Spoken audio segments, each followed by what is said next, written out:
Have you ever noticed how certain thoughts don't just pass through your mind? They return, sometimes quietly and sometimes constantly. A conversation you replay, a mistake from years ago, a worry about the future, a memory you thought you had already processed. You tell yourself to let it go, but it keeps coming back. And the more you try to stop thinking about it, the louder it seems to become. Most people assume this means something is wrong with them, that they're overthinking, too sensitive, too stuck. But repeating thoughts are rarely random.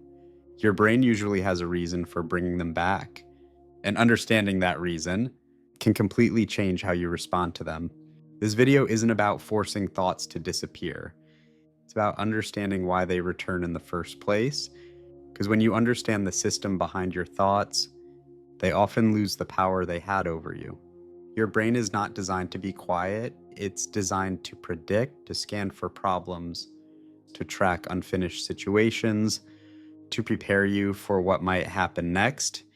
Even when you're resting, your brain is still active. There's a network inside your brain called the default mode network. It switches on when you're not focused on an external task. Moments like showering, walking alone, trying to fall asleep, staring out of a window, or scrolling without really paying attention.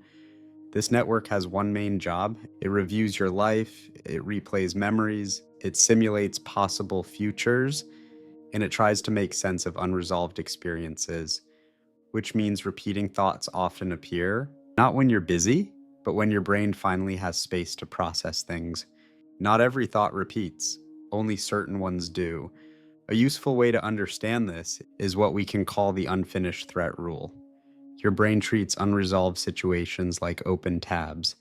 As long as something feels incomplete, uncertain, or emotionally unfinished, your brain keeps returning to it. From an evolutionary perspective, this made sense. If early humans ignored unresolved threats, they didn't survive long, so the brain evolved to keep important problems active until they were solved or made safe. Today, those threats are usually emotional or social, a conversation that ended badly, something you wish you had said differently, fear of making the wrong decision, uncertainty about your future. Your brain doesn't see these as neutral memories, it sees them as unfinished business. Here's where it gets interesting. Repeating thoughts usually begin as problem solving. Your brain is trying to help you understand something, fix something, or prepare for something. But sometimes the system gets stuck. Instead of solving the problem, the brain just keeps replaying it. This is what psychologists call rumination. Rumination feels productive because it feels like thinking deeply, but most of the time, like, it doesn't move toward resolution. It just circles the same emotional territory. Imagine trying to solve a maze, but walking the same path over and over again. Your brain isn't trying to trap you, it's trying to protect you.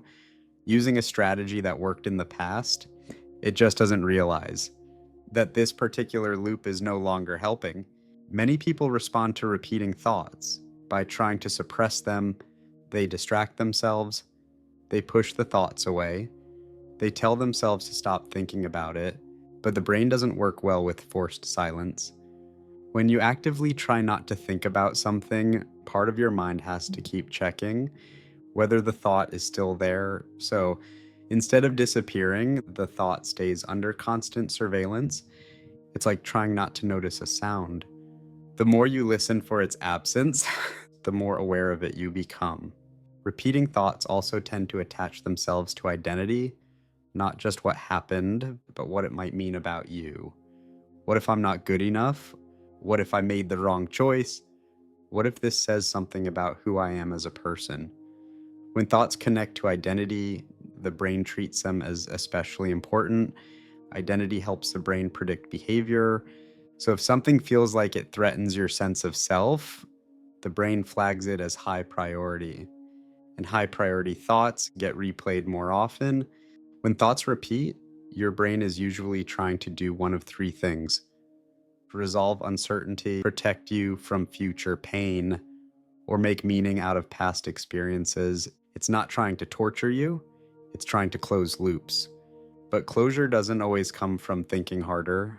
Sometimes it comes from emotional processing, from acceptance, or from allowing some uncertainty to exist without immediately solving it. You've probably noticed that some worries disappear on their own, not because you solved them perfectly, but because your brain eventually updated its prediction. The brain constantly rewrites its expectations based on new experiences.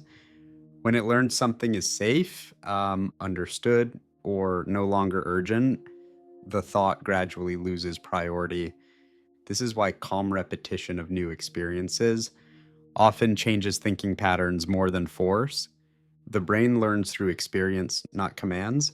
So instead of asking, how do I stop thinking about this? A more useful question is, what is my brain trying to figure out? Sometimes the answer is fear, sometimes it's uncertainty, sometimes it's an unmet emotional need. When thoughts are acknowledged, they often soften, not instantly, but gradually, because the brain recognizes that the signal has been received. Everyone experiences repeating thoughts. Highly disciplined people, emotionally stable, confident people. It's not a flaw in your personality, it's a feature of a brain designed to keep you prepared. The difference isn't whether thoughts repeat, it's how you relate to them when they do. The next time a thought returns, instead of assuming something is wrong with you, consider a different possibility. Your brain may simply be doing its job, trying to protect you, trying to understand something, trying to close a loop. It doesn't yet know how to finish. Sometimes the first step toward quieting the mind is not fighting the thought, but understanding why it arrived. If this video helped you understand your mind a little better, you're not alone in this process. The mind is complex, but it becomes far less overwhelming when you learn how its systems actually work. If you want to understand how your brain builds habits, handles stress, or creates emotional patterns, you can subscribe to Mind Mechanics, because understanding your mind is the first step to working with it instead of against it. And if you've ever wondered why those repeated thoughts sometimes turn into real physical anxiety, the next video walks step by step through how your brain creates that reaction in the first place. Once you see the sequence, the feeling becomes much less mysterious.